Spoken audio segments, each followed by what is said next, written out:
자, 우리가 계속해서 의문문을 만드는 방법 배우고 있는데요. 이번 시간에는 이렇게 비동사가 있는 문장을 의문문으로 한번 만들어 보도록 할게요. 우리가 알고 있는 그 법칙을 그대로 적용하면 되겠죠? 한번 그대로 적용해 보도록 하겠습니다. 그러면 두 문장을 비교해 보면서 만들어 보도록 할게요. 탐은 내일 바쁠 것이다. 당연히 미래를 나타내 주니까 will을 이용해서 표현을 해줄 수가 있겠죠? 탐이 내일 바쁠까? 이렇게 의문문으로 만들려면은 당연히 묻고자 하는 것이 먼저 나와야 되는데 지금 묻고자 하는 것은 없습니다. 그냥 yes나 no로 대답을 할 수가 있으니까 묻고자 하는 것은 없습니다. 자, 그러면 시간 요소가 그 다음에 나와야 되는데 시간 요소 지금 동사 조수가 있죠? 그래서 will이 나오고요. 그 다음에 주어가 나와서 탐이 나오고 그리고 나머지는 뒤에 쭉 갖다가 붙이면 된다는 것을 알 수 있습니다. 자, 그러면 계속해서 알아보도록 할 건데요. 이번에는 보시면은요, 비동사가 있기는 해요. 그런데 동사 조수는 없습니다. 이것을 한번 의문문으로 만들어 보도록 할 건데요. 우리가 이전에 적용한 법칙 그대로 적용하면 될 것 같죠? 맞습니다. 그대로 그 부분을 적용하면 되는데요. 그런데 우리가 한 가지 먼저 확인해 둘 것이 있습니다. 이 부분을 먼저 짚고 넘어가 보도록 할게요. 자, 제가 여러분들에게 비동사의 개념을 확실하게 설명을 드렸는데요. 이 비동사라고 하는 것은 움직임을 나타내주는 그런 의미는 없다라고 했습니다. 그럼에도 불구하고 비동사라고 불리는 이유는요, 바로 이것이 시간을 나타내 줄 수 있기 때문이라고 했죠.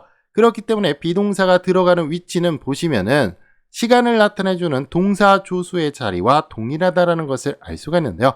그래서 비동사가 시간 요소가 된다라는 것을 확실하게 기억을 해 두셔야 합니다.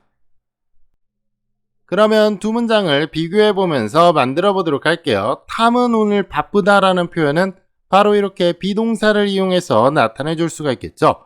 그러면 의문문을 보도록 할게요. 탐이 오늘 바쁘니 라는 표현은 일단 묻고자 하는 것은 없습니다. yes나 no로 대답을 할 수가 있으니까 묻고자 하는 것은 따로 없죠. 그리고 나서 시간 요소가 나와야 되는데 비동사가 시간 요소라고 했죠. 그러니까 is가 직접 앞으로 나옵니다.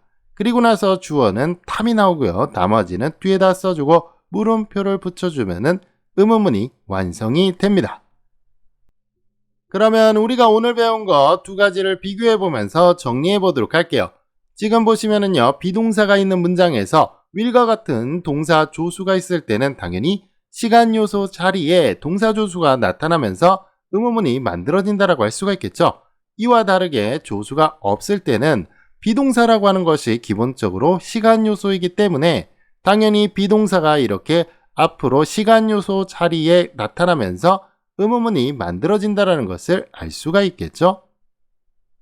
그러면 문장들 몇 개 연습해 보면서 더 확실하게 이해를 해보도록 할게요.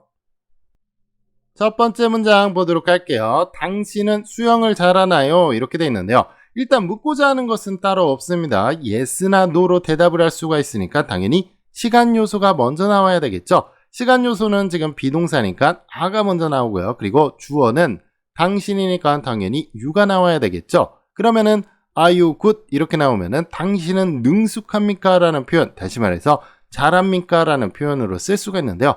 어떤 것에 능숙한지 뒤에다가 전치사 플러스 명사로 부사를 갖다 붙이고 물음표를 써주면 완성이 됩니다. 다음 문제 보도록 할게요. 그들이 그 영화에 대해서 대화하고 있나요? 라는 표현인데요. 묻고자 하는 거 당연히 없습니다. yes나 no로 대답을 하고 있으니까 시간 요소 먼저 나와야 되겠죠. 자, 대화하고 있나요? be 플러스 ing 형태가 되니까 시간 요소는 당연히 비동사고요. 그들이 당연히 주어가 되니까 they가 주어로 나타나면 되겠죠. 그들이 대화하고 있나요? 바로 talking을 갖다 놓고요. 그리고 그 영화에 대해서 라는 표현 전치사 플러스 명사로 부사 붙여주고 물음표를 써주면 완성이 되겠죠. 다음 문제 보도록 할게요. 당신은 이 책을 살 건가요? 이렇게 되어 있죠. 자, 묻고자 하는 것은 따로 없습니다. yes나 no로 대답을 할 수가 있으니까 당연히 시간 요소가 그 다음에 나오면 되는데 살 건가요? 라고 하는 것은 미래를 나타내 줘야 되는데 지금 미래를 나타내 주는 will이 없죠. 자, 미래를 나타내 줄 수 있는 표현은 be going to가 있습니다. 그래서 be going to가 will 대신 미래의 의미로 쓸 수가 있는 표현이니까 당연히 시간 요소는 비동사가 나오면 되고요. 그리고 나서 주어는 바로 당신이 되겠죠. 그래서 you가 나옵니다. 자, 그리고 be going to니까 이렇게 going to를 써주고요. 그리고 나서 동사를 갖다가 붙이면 되겠죠. 그리고 나서 나머지 거 갖다 놓고요. 그리고 물음표를 갖다 붙이면 완성이 됩니다. 다음 문장 보도록 할게요. 이 차는 한국에서 만들어지나요? 라는 질문인데요. 일단 묻고자 하는 것은 역시나 없습니다. yes나 no로 대답을 할 수가 있겠죠. 그러니까 시간 요소 제일 먼저 나오는 것은 비동사고요. 그리고 주어는 당연히 이 차니까 이렇게 this car가 나오면 됩니다. 자, 그리고 나서 made라고 하는 것이 나타나는데요. 이때 made는 만들었다라는 동사가 아니라 만들어진이라는 형용사라는 것을 우리가 알 수 있어야겠죠. 그리고 나서 한국에서라는 부사 전치사 플러스 명사로 써주고요. 물음표를 붙여주면 완성이 됩니다. 마지막으로 한 문장 더 보도록 할게요.